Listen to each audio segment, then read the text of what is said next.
Subscribe to our YouTube channel and press the bell icon so that you never miss any video lesson from Rao's IAS Study Circle. Hello and welcome to Daily News Simplified, an analysis of the Hindi newspaper from UPSC perspective. Today we will discuss the Delhi edition of the Hindi newspaper dated 16th June 2020. And the articles that we will discuss today are displayed on your screen. So let us start our discussion. Now, this article on page number 6 is related to the border issue that is ongoing between India and China.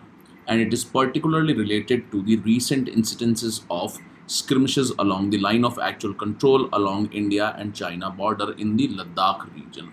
So, in this article, the author says that India needs a deeper analysis of the present geopolitical scenario to understand the reasons for Chinese assertion on the line of actual control. It further analyzes the effect of India's perceptible tilt towards America and how it is related to present assertion of China on the line of actual control with India.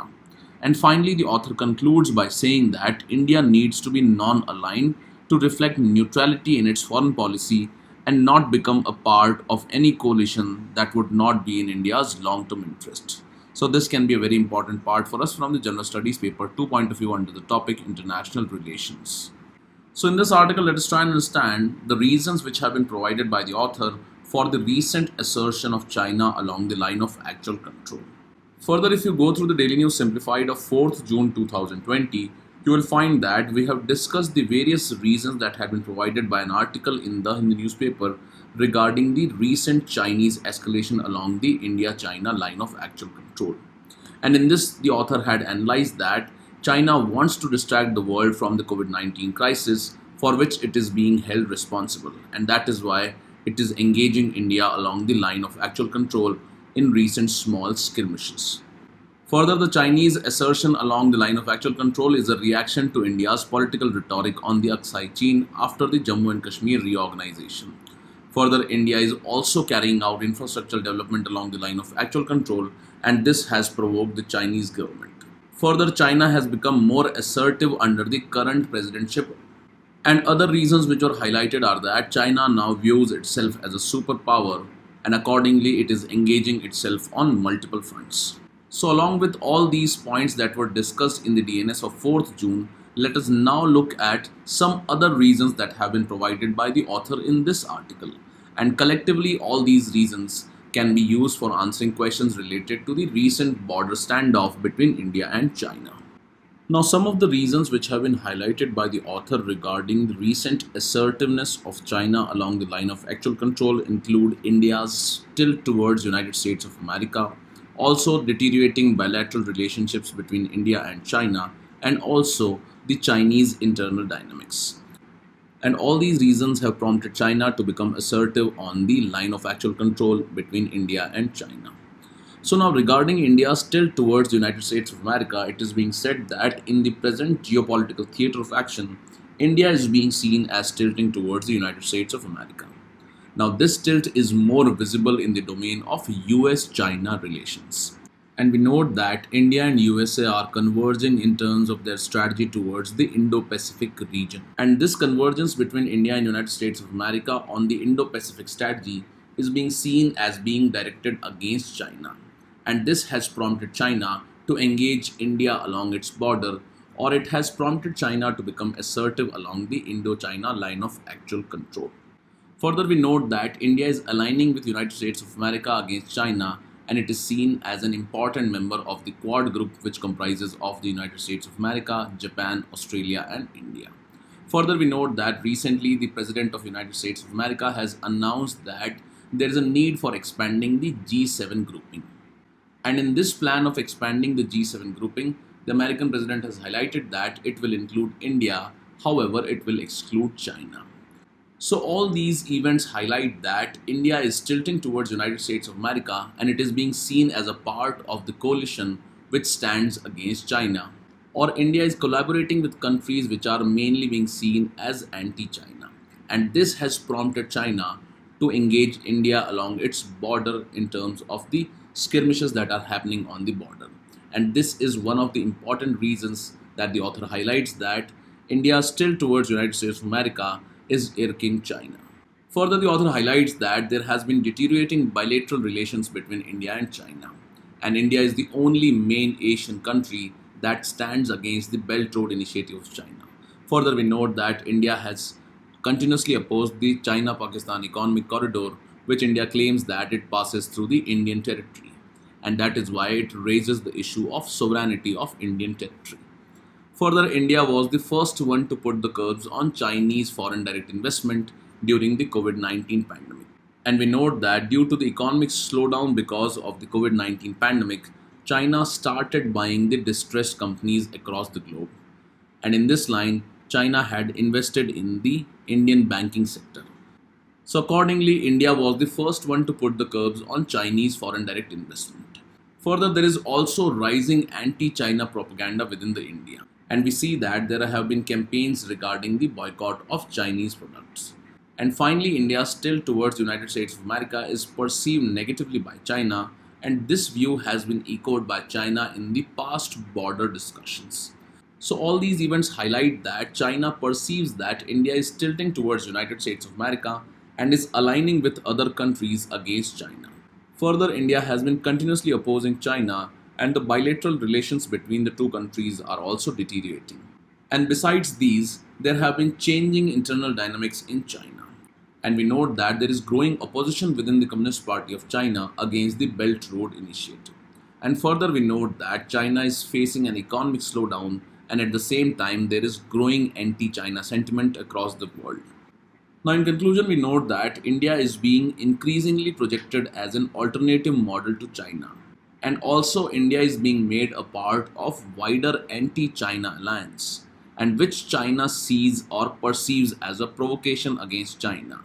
And it sees that India, which is a neighboring country of China, is becoming a part of the wider coalition against China. And this has provoked China to assert itself along the line of actual control.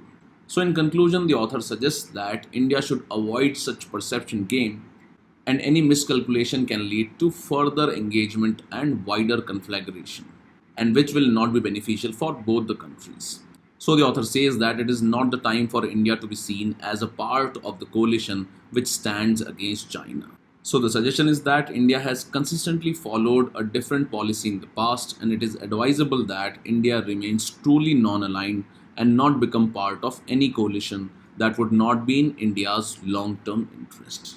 So, in short, the author suggests that India should not become a part of any coalition, or at least there should not be a perception that India is becoming a part of all the coalitions which stand against China.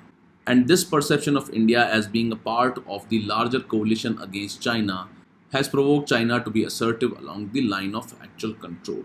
So, these are few reasons which have been highlighted by the author regarding the assertiveness of China along the line of actual control. With this, let's take up the next news article now. Now, this article on page number 7 is related to India and the West Asia relations. And in this, the author has highlighted that both Indian and the West Asian economies are suffering due to the crisis that has been caused by the COVID 19 pandemic. And we note that the West Asian countries are suffering because of the falling crude oil prices. So, in this context, the author suggests that there is a need for bridging the gulf between India and the West Asian countries. And this can provide an opportunity for India to attract investment from the West Asian economies, which are suffering badly because of the plunging crude oil prices.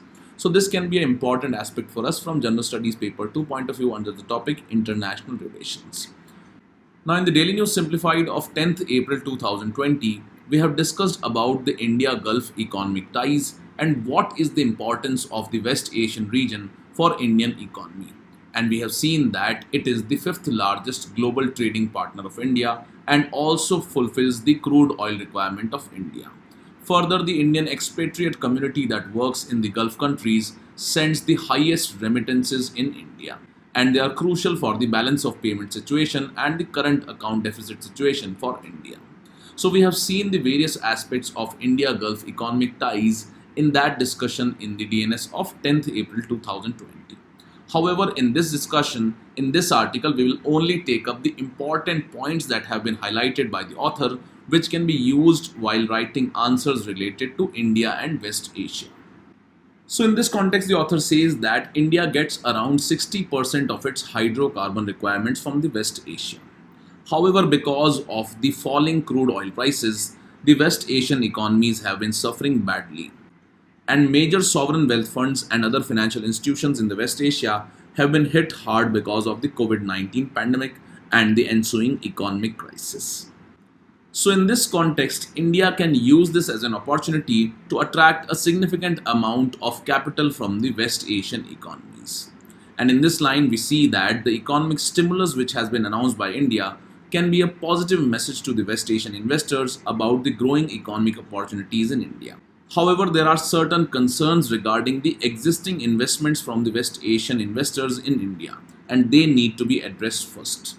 So, in that order, the author says that there is a need for expediting the land acquisition for mega refinery in Maharashtra.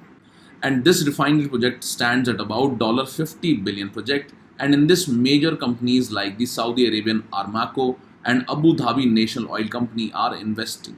And these companies have committed to invest $25 billion in such projects. So there is a need for expediting the land acquisition for these mega refinery projects in Maharashtra. Further, there is a need for fast tracking the resolution of litigation which is preventing the companies from investing in India. Now, a case in point was the investment which has been planned by the West Asian companies in the Mumbai airport, which is presently owned by the GVK. And this investment proposal is stuck in various kinds of litigation. So, in that context, the author says that there is a need for fast tracking the resolution of litigations which is preventing such companies from investing in India. Further, various companies which have invested in India in the past, for example, the UAE's Etisalat, Emaar, and Etihad, have had a very bad time or a tough time with their investments in India. And that was mainly because of lack of ease of doing business in India. So, in this context, the author says that the government of India has announced to take necessary steps to attract foreign direct investment into India. And in this line, the government of India has announced that it has set up an empowered group which is headed by the Cabinet Secretary of India to take the necessary steps to attract the foreign direct investment into India. However, in this context, the author says that steps should be taken to prioritize investment from the West Asia through the foreign direct investment route into India. So, the priority should be that the government of India should take steps to attract foreign direct investment from the West Asia, and this should be a priority for the Indian government. So these are few aspects that have been discussed by the author in this article which are important for us from the exam point of view. And along with the previous discussion in the DNS of 10th April, you can use these points in writing the answers related to India and West Asia. With this, let's take up the next news article now. Now this article on page number 7 talks about two important models of development. First is the Singapore's model of development and second is the lessons from Gandhian model of development. Now, these models are being discussed in the background of the exodus of the migrant laborers because of the COVID-19 pandemic. And in the backdrop of the exodus of the migrant workers, the home governments like the Uttar Pradesh government have taken a resolve to build a model of development that accommodates all its citizens, preventing future migrations from the state. And in this background, the author discusses these two important models of the Singapore and the model which was proposed by Mahatma Gandhi. Now, such models that have been discussed in this article can be used in writing essays. Also, they can be very useful in writing answers in the General Studies paper 4, that is the Ethics and Integrity paper. Further, such models can be used as an example in writing answers in the General Studies paper 2 relating to the issues related to development. So these two models are very standard models and they can be used in writing answers in some of the important papers of General Studies. So in this background, let us look at these two types of model, that is the Singapore model of development and second is the Gandhian model of development. Now we note that after decolonization, the erstwhile colonies chose different models of development. And in this context, India adopted a growth-led development model and expected higher growth to trickle down to the lower sections of the society. However, in contrast to India's model, Singapore chose the developmental model which aimed at increasing the per capita income of its population. And accordingly, Singapore has been successful in doing so. So now what is this Singapore model of development and what were the conditions that were prevailing in Singapore and how they were used to its own advantage? Now Singapore under the leadership of Lee Kuan Yew set itself a target of becoming the first developed country in Asia after it gained independence in 1965. However, the economic conditions of Singapore were that it lacked natural resources. However, the only resource Singapore had was its strategic location. And this is because it is located in the center of the Strait of Malacca, which is the main shipping route between Indian Ocean and the Pacific Ocean. Now, what was the approach that was adopted by Singapore? So, Singapore adopted a developmental model whose main agenda was to increase the per capita income for its citizens. And with this focus in mind, the MNCs were invited to set their companies. However, the condition was that these companies should train the Singaporeans in skilled work in order to increase their wages and resultant per capita income. So, the main focus of inviting the multinational companies into the Singapore was that they should be able to train the Singaporeans in skilled work in order to increase their wages and per capita income. And in return of this, the Singapore administration offered world class infrastructure and efficient administration and low taxes. And this model led to a rapid increase in the per capita income of the citizens of Singapore. So, now what is the lesson for the Indian states from this model of development which was used by the Singapore? So, focus of the Indian states should be on increasing the per capita incomes and not merely on increasing the growth rates. And if the per capita income of the residents of the state increase, they will not be forced to migrate to places where economic opportunities are higher. So accordingly, there is a need for different states to adopt the Singaporean model of development, which focused on attracting the multinational companies' investment and at the same time increasing the per capita incomes. And this was done by making a condition that whichever company invests in Singapore will have to upgrade the skills of their workers so that they can attract or increase their wages. Now, if you look at this question that was asked in the year 2014 in the ethics paper or the general studies paper 4, it reads, human beings should always be treated as ends in themselves and never as merely means. Now, in this background, we note that the focus of various governments is to increase the growth rates without bothering about increasing the wages or the incomes of the people. So, as we note that the Singaporean model of development focused on increasing the per capita incomes, this could have been used as an example in writing this question in the ethics or the general studies paper 4. Now, after this, let us look at another important model, that is the Gandhian model, and how it can be utilized by the states to their own advantage. Now, Gandhian model of development is also a much debated model of development which has been proposed for development of India. And this model is popularly known as the Swaraj model of development. Now, this Swaraj model of development advocated for self-government or self-sufficiency of Indian villages. So basically, it aimed at making the Indian villages self-sufficient. So now, what was the approach that was to be used under the Gandhian model of development? So now the approach was that humans must be the means for progress, which should in turn aim at their own well-being. So the well-being of the human being should be the focus. Further, the governance must be strengthened at the local level in villages and in cities. So it aimed at creating a decentralized model of development. Further, it also focused on setting up of cooperative capitalist enterprises where the workers and not the capitalists are the owners of the enterprises. So basically, it was a decentralized model of development and it focused on the well-being of the human beings. Further, it aimed at creating the governance structures at the local level, villages and cities, and it aimed at setting up of cooperatives. And if you go through the directive principles of state policy, you will find that some of the Gandhian principles have been incorporated in the DPSPs. So this highlights the importance of Gandhian model of development for India. So accordingly, the author suggests that the Indian states should adopt or take lessons from the Gandhian model of development, which can help in making the Indian villages self-sufficient and which will help in curbing the migration from these villages. And further, the focus of these states should also be on utilizing the Singaporean model of development for the urban areas where the MNCs could be attracted for developing the skills of the workers. And that will help in developing the states and at the same time will reduce the migration from the state outwards. And we note that the Prime Minister of India has recently announced the Atmanirbhar Bharat, and accordingly, India should adopt policies to build resilience in its population solely for the being of its citizenry and should move away from the obsession with the growth-led model of development, where we are mainly focusing only on increasing the growth or the economic growth. However, this has not led to commensurate increase in the per capita incomes of the people.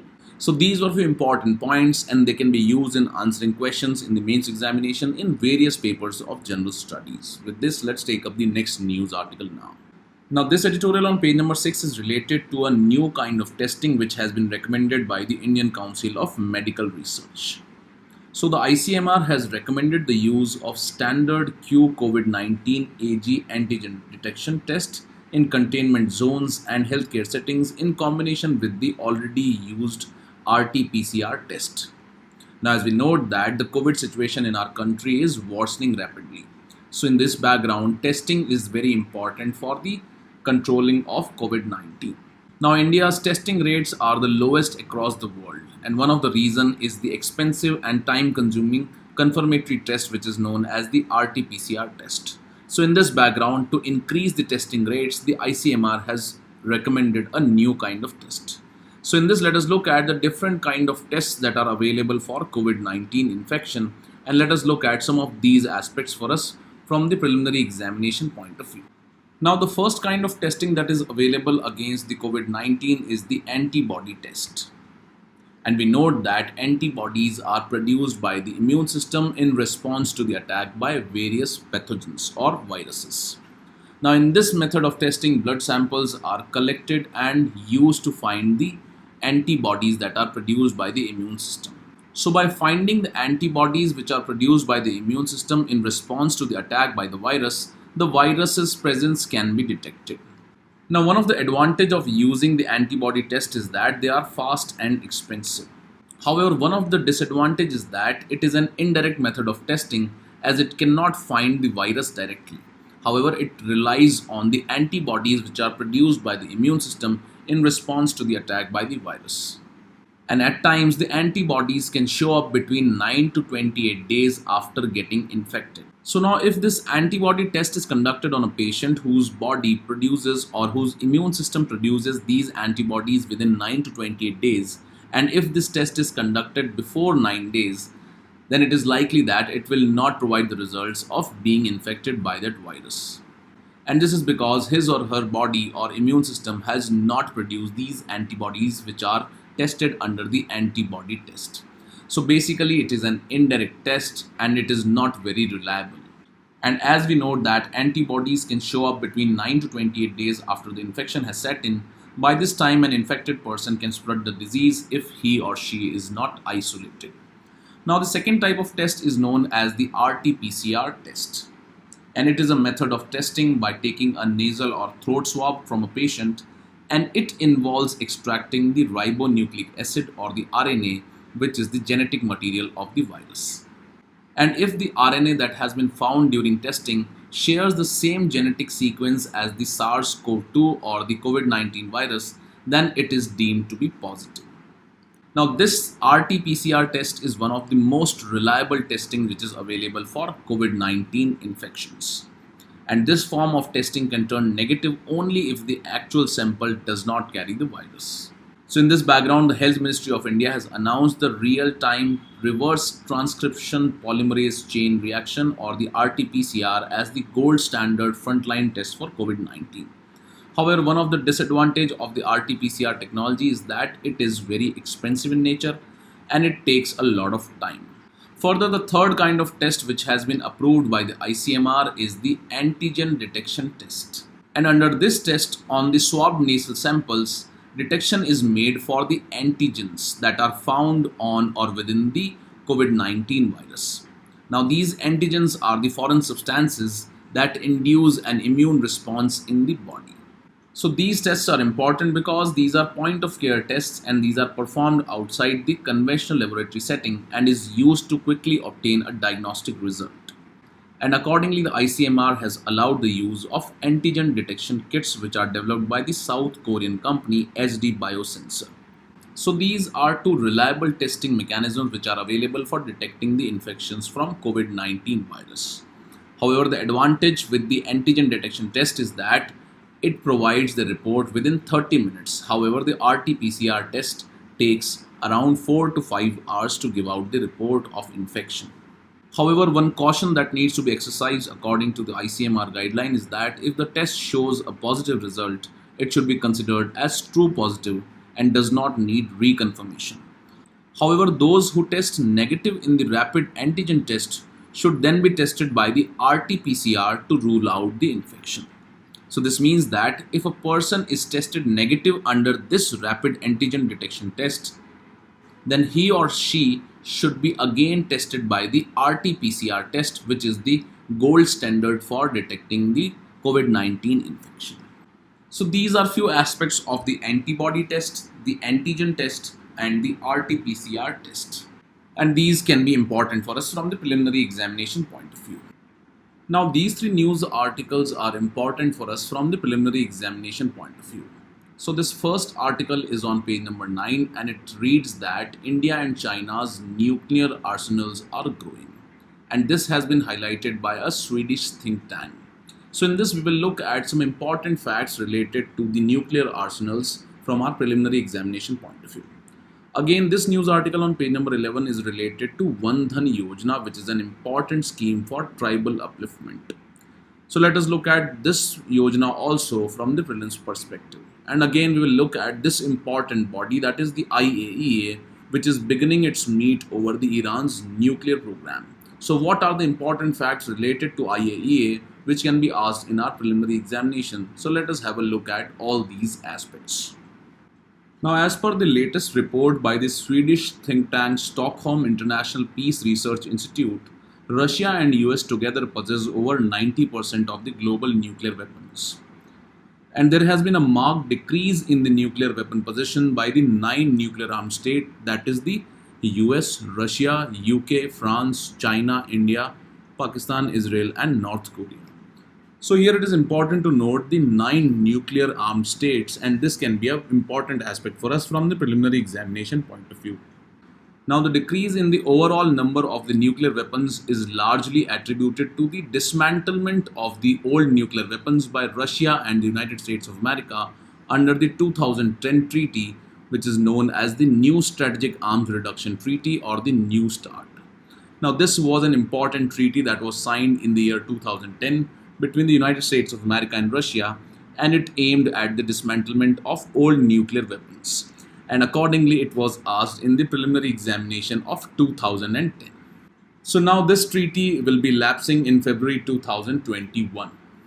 And the discussions to extend the New START treaty or negotiate a new treaty has made no progress because the United States of America is insisting that China must join any future nuclear arms reduction talks. However, China has categorically ruled out that it will not be a part of any strategic arms reduction treaty which is related to the nuclear weapons. So accordingly, it is unlikely that this treaty will be extended or a new treaty will be signed. Now, the report also highlights that China is developing a nuclear triad. And by a triad, it means that it is developing land, sea, and air-based capacity of delivering the nuclear weapons. Now, in this context, it is important for us to note the India's nuclear triad. So in this context, India has the nuclear capable land-based ballistic missiles, and the names of these missiles can be important, that is the Prithvi 1, Agni, Agni 2, Agni 3, Agni 4 and the Agni 5. Further, India has bombers that are capable of carrying the nuclear bombs, which include the Mirage, Jaguar, MiG and Rafale. And INS Arihant is a nuclear-powered ballistic missile submarine. Now, although the nuclear weapons across the globe are decreasing, India and Pakistan are slowly increasing the size and diversity of their nuclear forces. So the important points for us from the preliminary examination point of view are the 9 nuclear armed states. Second is the New Strategic Arms Reduction Treaty or the New START Treaty, about which already a question has been asked in the prelims of 2010. And in this context, you should also be aware of India's nuclear triad and which all defense equipments are capable of delivering the nuclear missiles, etc. So the names, that is the Prithvi, Agni, the Mirage, Jaguar, Rafale and the INS Arihant are important for us from the preliminary examination point of view. Now, regarding the Vandhan Yojana, you should note that it aims to promote the minor forest producers centric livelihood development of tribal gatherers and the artisans. So the focus is on developing the minor forest produce related or centric livelihood development. Now, the Vandhan Vikas Kendras are constituted to provide the skill upgradation and capacity building training and setting up of primary processing and value addition facilities. So, these Kendras are being set up under this Vandhan Yojana. Now, regarding the implementation, the nodal ministry for its implementation is the Ministry of Tribal Affairs, and it is not the Ministry of Environment and Forests. So, this is an important fact. Further, the implementing agency at the central level is TRIFAD, and at the state level, the state nodal agency for minor forest produce and the district collectors. However, at the local level, the Kendras are proposed to be managed by a managing committee, which is a self-help group, and it consists of representatives of Vandhan self-help groups in the clusters. So this is an important scheme for the development of tribals. Now, the significance of this scheme is that through this initiative, the share of tribals in the value chain of non-timber forest produce is expected to rise from the present 20% to around 60%. And this activity has strong linkage to women's financial empowerment, as most of the minor forest produce are collected and used or sold by the women. And that is why it is an important scheme for women's financial empowerment. So these are few important aspects of the Vandhan Yojana, and particularly the ministry or the nodal ministry for its implementation is important for us from the preliminary examination point of view. And the second important aspect is that it focuses on promoting the minor forest produce centric livelihood development. Further, the next important aspect for us from the preliminary examination point of view is related to the International Atomic Energy Agency, and it is going to meet over the Iran's nuclear program. So let us learn about the International Atomic Energy Agency from preliminary examination point of view.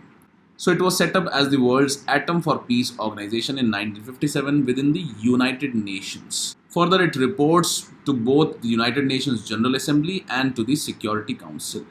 Now, an important fact is that India is the founding member of the IAEA.